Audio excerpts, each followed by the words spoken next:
une personne sans référence. Un bon matin devient une légende. Namesana nangate koyeba nae. Les courtes prières en public et les résultats sont magnifiques. C'est qu'elle est nanga kogumenana no sino. Il m'appelait, je le sais, Nikabwezo pela katinanga. Namituni pona nini Eza umela Yakolo. Bonsoir chez vous, que la grâce et la paix de notre Seigneur Jésus-Christ puissent être votre partage. Nous sommes encore dans la joie de pouvoir vous retrouver dans cette nouvelle tranche de temps d'édification avec votre structure ATK Édification. Que Dieu continue à vous faire du bien. Nous allons passer encore de bons moments autour de la parole de Dieu. Comme vous le savez, depuis un temps, nous sommes dans cette série intitulée « Ce que Dieu interdit aux pasteurs ». Et ça, c'est pour la troisième fois que nous allons essayer d'en parler, ce que Dieu interdit aux pasteurs 3. Voilà, prions. Père, nous te rendons gloire et grâce. Parle-nous, édifie-nous, afin que ton Église avance au nom de Jésus. Amen. Voilà, comme je venais de l'annoncer, ce que Dieu interdit aux pasteurs 3. Il est question de quoi dans cette tranche? Nous allons insister sur les désordres qu'il y a dans la gestion de pasteurs. Parce que là, nous sommes en train de voir, nous nous adressons à tous ceux qui sont en train de servir Dieu en étant placés, en étant dans une fonction de direction. Ceux qui sont à la tête des églises, ceux qui sont à la tête de ministères, ceux qui sont à la tête de structures, ainsi de suite. Ces personnes qui jouent le rôle de pasteur, ces personnes qui jouent le rôle de berger. Alors c'est à eux que nous sommes en train de nous adresser par la grâce de Dieu, parce qu'il y a ces fardeaux que Dieu a déposés dans notre cœur depuis un temps. Alors insistons aujourd'hui sur les désordres dans la gestion. Les désordres dans la gestion. Comme vous le savez, lorsqu'on parle du désordre, ce n'est rien d'autre que ces mauvais états. Donc ce n'est rien d'autre que le mauvais état de certaines choses qui ne sont plus réglées ou administrées comme elles devaient l'être. Donc c'est-à-dire, nous sommes en train de voir le mauvais état de certaines choses. Donc on n'arrive plus à prendre soin de ces choses comme il se doit. On n'arrive plus à administrer, à gérer, à en prendre soin comme il le faut. Autrement, quand on parle du désordre, on fait simplement allusion à l'absence de l'ordre. Donc, c'est-à-dire il n'y a pas de l'ordre dans la manière de faire de choses. Il n'y a pas de l'ordre dans la manière de pouvoir faire marcher l'organisation ou l'entité église. Parce que ici, nous insistons, nous polarisons plus l'attention sur l'église locale, parce que c'est dans ces petites entités que nous retrouvons ces personnes que Dieu a établies comme gérants, que Dieu a établies comme des dirigeants. Et lorsqu'on parle de la gestion, c'est pas compliqué, ce sont des termes que nous connaissons. La gestion, c'est l'effet d'administrer, toujours comme nous le savons. La gestion, c'est l'effet d'administrer. Au-delà de ça, il faudrait savoir qu'ici, lorsque nous parlons de la gestion, donc le désordre dans la gestion, lorsque nous citons gestion ici, c'est dans l'optique globale. C'est-à-dire, nous sommes en train de voir la gestion dans son ensemble, dans la globalité. Toutes les dimensions de la gestion par rapport à l'entité, par rapport à l'église. Donc, c'est vraiment sur cela que nous sommes en train de polariser notre attention. Mais avant d'aller plus loin, j'aimerais nous dire ceci. C'est que Dieu aime l'ordre. Dieu aime l'ordre. Le Dieu que nous prions, le Dieu en qui nous avions cru, aime l'ordre. Le Dieu qui appelle les hommes au ministère, celui qui fait des hommes de dons, celui qui fait des hommes de dons pour l'Église, ces dieux-là aiment l'ordre. Lorsque vous regardez avec moi dans la parole de Dieu, dans les livres de 1 Corinthiens chapitre 14, le verset 33, j'aime bien ce que la Bible déclare. La Bible dit clairement, car Dieu n'est pas un Dieu de désordre, mais de paix, comme dans toutes les églises de saints. Donc la Bible mentionne ici que Dieu, le Dieu de l'église, Le Dieu que nous prions, le Dieu que nous servons, c'est un Dieu d'ordre. Il n'est pas un Dieu de désordre. Il n'est pas un Dieu de désordre comme dans toutes les églises de saints. Ici, nous sommes en train de voir l'apôtre Paul qui mentionne ces choses pendant qu'il est en train d'écrire aux Corinthiens. Comme vous le savez, dans ces passages de 1 Corinthiens chapitre 14, parce que déjà à partir du chapitre 12, il polarise l'attention sur le don spirituel. Chapitre 13, il parle de l'amour. Chapitre 14, il parle encore d'autres dons spirituels. Il vous parle de la prophétie, il parle du parler en d'autres langues et même l'interprétation de langues. Et là, en bas, quand il est en train de parler de l'ordre dans l'optique de pouvoir prophétiser, que chacun devait prophétiser en ordre, c'est-à-dire qu'on attend, c'est celui qui est en train de parler, dès qu'il termine, un autre prend la parole, ainsi de suite. Qu'à cela ne tienne, même si nous ne sommes pas en train de parler ici des dons spirituels, mais nous pouvons retrouver ou voir dans ces passages la pensée de Dieu d'une manière générale, de façon globale, voir que le Dieu que nous prions, le Dieu que nous servons, ce n'est pas un Dieu de désordre. Il n'aime pas les désordres parce que depuis le temps des apôtres, ils étaient en train de lutter pour qu'il puisse y avoir l'ordre dans l'église. Ça, c'est très important. Très important et très capital. Il faudrait qu'il y ait l'ordre dans l'église. Donc le Dieu que nous prions n'aime pas de désordre. Mais au-delà de ça, il y a encore d'autres raisons, d'autres choses qui peuvent nous attester que Dieu n'aime pas les désordres. Vous allez voir par exemple Dieu demander à Moïse demander à Moïse de construire le tabernacle, le sanctuaire de Dieu. Et cette construction devait se faire selon le modèle. Moïse reçoit la vision. Et Dieu lui donne des gens avec qui il devait travailler pour dire que le tabernacle doit être construit. Mais pour que cela soit construit, ça devait se faire selon le modèle. Lorsque vous lisez dans le Pentateuque, lorsque vous lisez dans Exode, vous allez voir comment est-ce que le Seigneur a commencé à parler à Moïse. Il lui a donné le modèle pour le tabernacle. C'est-à-dire que ce qu'on fait pour Dieu, on ne peut pas le faire seulement comme ce que on peut pas le faire de la manière dont nous voulons. Ça ne peut pas être fait à notre guise, mais ça doit être fait selon le modèle que Dieu donne. Ça doit être fait selon le modèle que Dieu nous donne. Ça, c'est très important et très capital. Ça atteste ou ça affirme encore que Dieu n'aime pas les désordres. Au-delà de ça, vous allez voir même pour les offrandes. Parce que lorsque Dieu a appelé Moïse, lorsque Moïse est sorti avec le peuple d'Israël, lorsqu'ils sont sortis de l'Égypte, il y a eu des orientations que Dieu a commencé à leur donner. Et lorsque le Seigneur a parlé même de la construction du tabernacle, oui. Mais après cela, le Seigneur a commencé aussi à parler des offrandes. Le Seigneur a commencé à parler des offrandes. Donc, dans les offrandes, il y avait ce qui était réservé pour Dieu. Il y avait ce qui était réservé pour le sacrificateur. Vous allez voir... parce qu'il y a plusieurs offrandes dans le Pentateuque, il y en a plusieurs. Mais je vais peut-être illustrer ça avec le sacrifice agréable, le sacrifice d'agréable odeur, le sacrifice d'agréable odeur à l'Éternel. Prenons le cas de l'offrande de farine. Vous allez voir comment est-ce que les choses sont orienté, c'est-à-dire déjà quand Dieu parle de cette offrande, il dit que ça sera pour moi, ça sera pour le sacrificateur. Donc il y a déjà un ordre que l'Éternel est en train d'établir. Vous pouvez voir ça dans Lévitique chapitre 2, le verset 1 à 3. Voici ce que la Bible dit. Lorsque quelqu'un fera à l'Éternel une offrande en don, son offrande sera de fleur de farine, il versera de l'huile dessus, il y ajoutera de l'encens, il l'apportera au sacrificateur, fils d'Aaron. Le sacrificateur prendra une poignée de cette fleur de farine, arrosée d'huile, avec tout l'encens, il brûlera sur l'autel comme souvenir. C'est une offrande d'inagréable odeur à l'Éternel.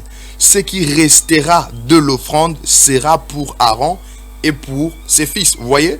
On a commencé à parler de ce que Dieu devait avoir, mais on dit ce qui restera sera pour Aaron et ses fils. On dit c'est une chose très sainte parmi les offrandes consumées par les feux de l'Éternel. Il y a la partie qu'on devait consumer et il y a la partie qui devait rester pour le sacrificateur, Aaron et ses fils.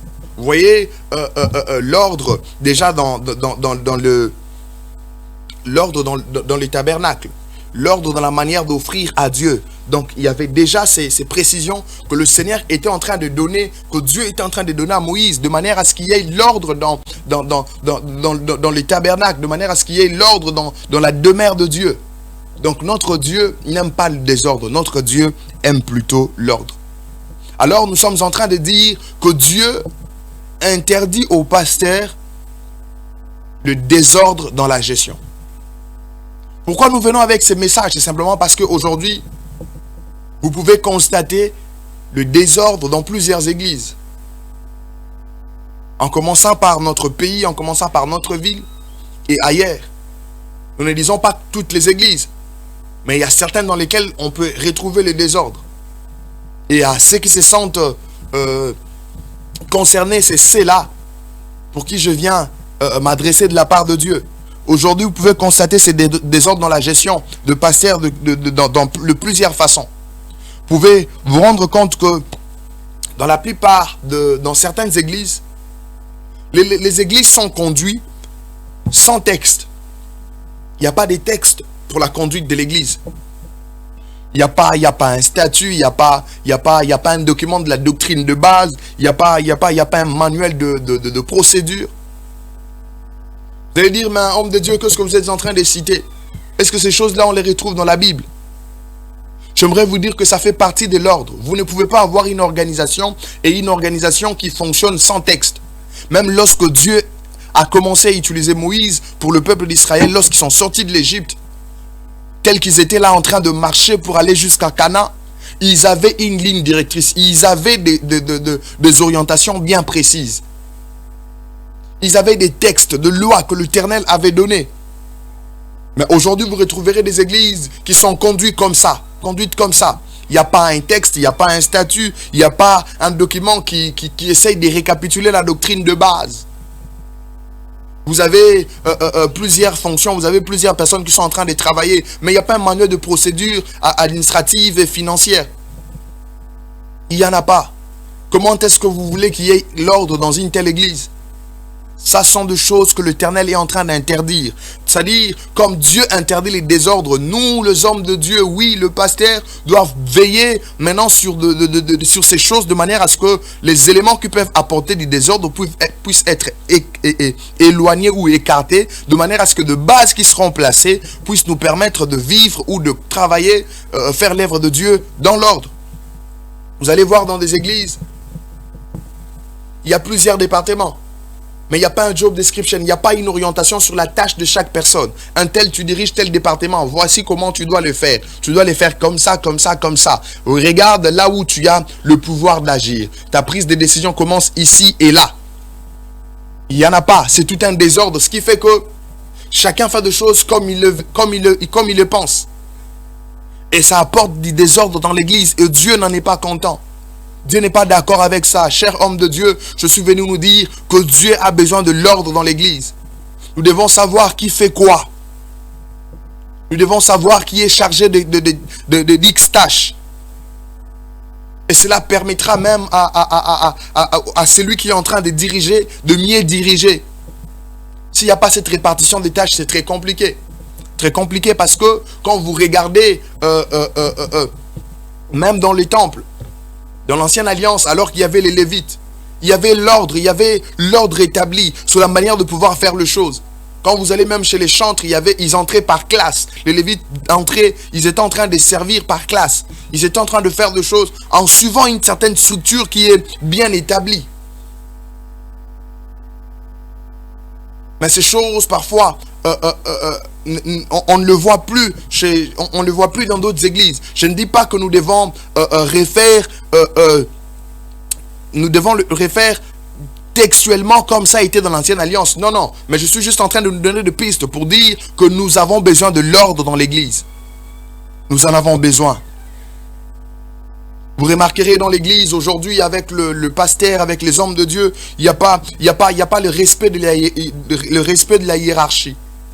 Il n'y a pas le respect des pères, il n'y a pas le respect des aînés. C'est-à-dire quelqu'un, il suffit juste qu'il devienne, qu'il commence à prendre l'ampleur parfois dans une église. Il manque du respect à son pasteur qui est considéré comme son père spirituel. Il manque du respect aux aînés. Ça, ce sont des choses qui font mal et ce sont des désordres que nous sommes en train d'apporter. Et surtout, nous, le jeune, sont en train d'apprendre le ministère qui viennent à peine de commencer. Nous apportons parfois du désordre en manquant du respect à ceux qui ont commencé depuis. Vous savez des sacrifices que ces gens ont consentis. Alors, qu'est-ce que nous empêcherait de vivre, de respecter la hiérarchie qui est établie? Parce que toute autorité vient de Dieu. Aujourd'hui, le désordre dans les églises, vous pouvez constater qu'il y a des églises qui s'ouvrent, qui sont ouvertes en cascade. Prolifération des églises. C'est juste quelqu'un se lève un bon matin, il se dit, bon, là où je suis, ça ne me plaît plus, ce que mon pasteur fait, je ne suis pas d'accord avec, c'est moi qui ai plus d'onction. Il sort et il part ouvrir une autre église. Il commence une autre église. Non, non, non, non, ça c'est du désordre. Ça c'est du désordre. Homme de Dieu, le Seigneur nous interpelle, le Seigneur nous appelle de pouvoir remettre l'ordre au sein de l'église. Le Seigneur nous appelle de mettre l'ordre au sein des églises. Qu'est-ce qui vous empêche de pouvoir travailler en communauté? Qu'est-ce qui vous empêche de pouvoir travailler avec les autres? Ce sont des désordres que nous sommes censés éviter. Au-delà de ça, ces désordres se manifestent sur le fait que la poche de l'église est devenue celle du pasteur. On ne sait plus faire la différence entre la poche du pasteur et celle de l'église. C'est comme si la poche de l'église ou la caisse de l'église était la caisse du pasteur. Non. Ce sont deux entités différentes. Le pasteur reste pasteur, l'église reste l'église. C'est-à-dire que le pasteur peut avoir son salaire, sa rémunération au sein de l'église. Mais il ne peut pas utiliser l'argent de l'église comme il le veut. Et ça sont des choses que nous sommes en train de constater aujourd'hui. Et si vous rentrez dans la Bible, c'est ce qu'on peut appeler le mépris des offrandes de l'Éternel. Ça, c'est mépriser les offrandes de l'Éternel. Les offrandes que l'église reçoit sont saintes et c'est pour Dieu. Alors ces choses doivent servir selon l'ordre qui est établi. Et lorsqu'il n'y a pas cet ordre, on voit parfois des responsables qui prennent de l'argent comme ils veulent. Sans penser parfois même à la structure, sans penser parfois même à l'église. Ce que vous prenez là, on pouvait en faire tant d'autres choses pour faire marcher l'église. Et vous devez vous contenter de ce que vous avez comme votre rémunération, de ce que vous avez comme votre part. Nous savons que ceux qui travaillent dans l'autel mangent à l'autel. Et Dieu l'a ordonné que ceux qui travaillent pour l'évangile mangent aussi par l'évangile. Mais ça ne veut pas dire qu'ils doivent s'accaparer de tout ce qui est fonds, de tout ce qui est argent de l'église. Le Seigneur nous appelle à remettre de l'ordre, cher pasteur. Ne confondons pas les choses, je vous en supplie.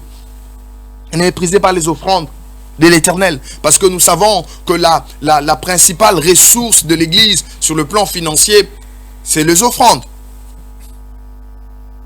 Au-delà de ça, vous allez voir de pasteurs s'accaparer parfois de biens de l'église, de parcelles et tout autre bien. Il dit non, non, ça c'est pour moi. Non, non, non, non, ça n'appartient pas au pasteur, ça appartient à l'église. L'église est une personne distincte de la personne du pasteur.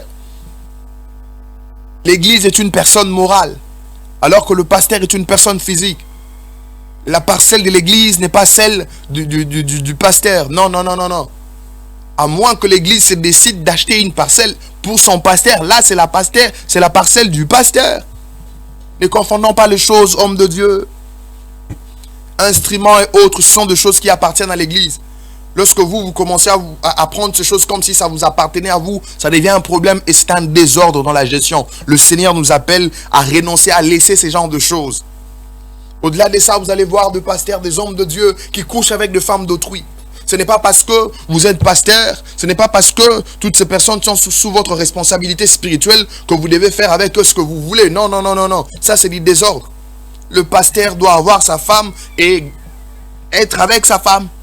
Il n'a pas le droit de mettre sa main sur une autre femme. Il n'a pas le droit de mettre sa main sur la femme d'autrui. Ça, c'est ce que la Bible appelle l'adultère.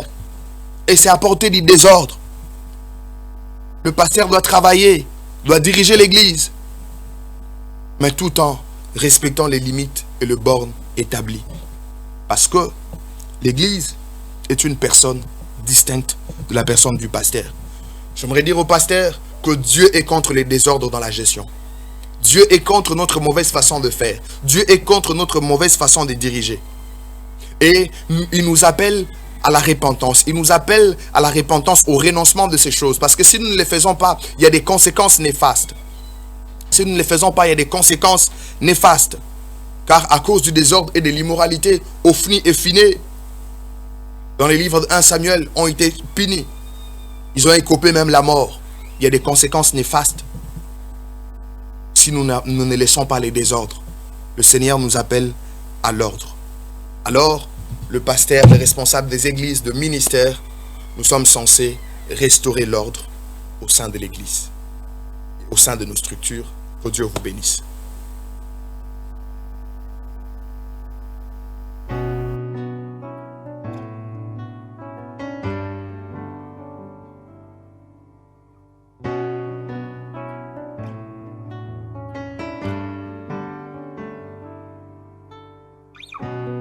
Une personne sans référence, un bon matin devient une légende.